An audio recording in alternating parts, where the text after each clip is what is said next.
fondatrice de la pouponnière Sourire Bébé. Actuellement, comme vous le dites, c'est la 10e édition des Noëls du social.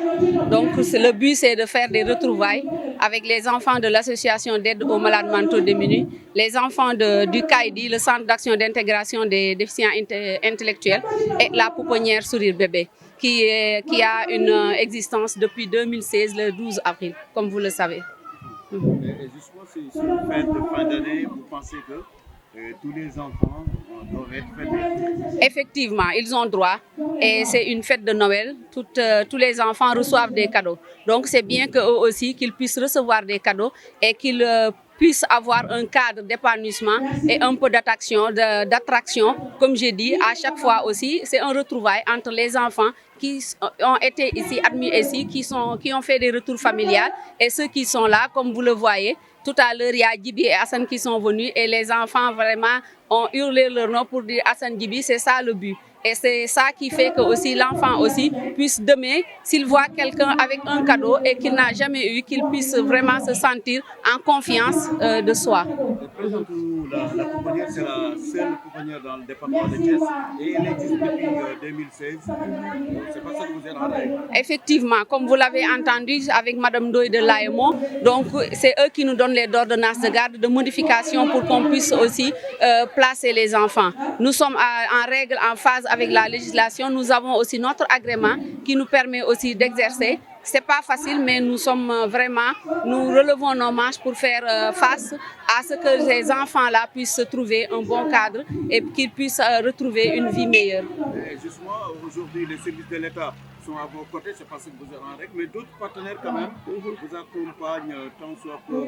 On peut citer l'exemple de Sénéguindian. De Sénéguindian qui nous a offert aujourd'hui un bus qui va permettre à ces enfants vraiment de faciliter le transport, les déplacements des enfants, ce que nous saluons et nous exhortons, nous interpellons aussi les entreprises qui se trouvent au niveau de Thiès de prendre exemple sur Sénéguindian. Parce que non seulement ils nous ont doté aujourd'hui d'un bus, mais chaque mois aussi ils nous subventionnent d'un montant qui nous permet aussi aujourd'hui de subvenir aux besoins de cette pouponnière.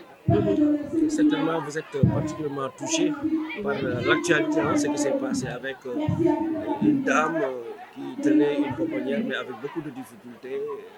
Qu'est-ce que vous en dites? Effectivement, comme j'ai dit, si ça s'avère juste, parce que c'est sur les réseaux sociaux, l'État doit prendre ses responsabilités. Nous aussi, nous faisons de notre meilleur pour que ces enfants puissent dans des bonnes conditions.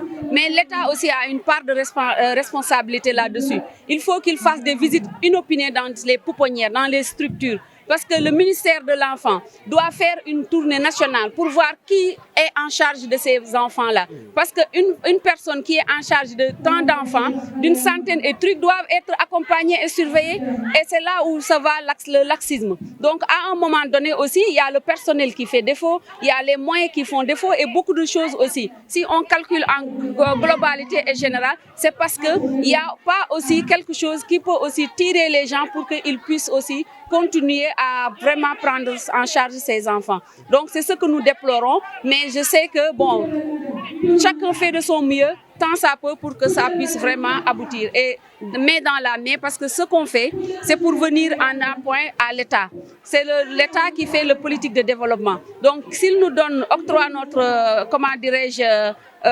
agrément, donc l'État aussi doit revenir aussi à chaque fois pour voir quelles conditions sont mises ces enfants. Oui.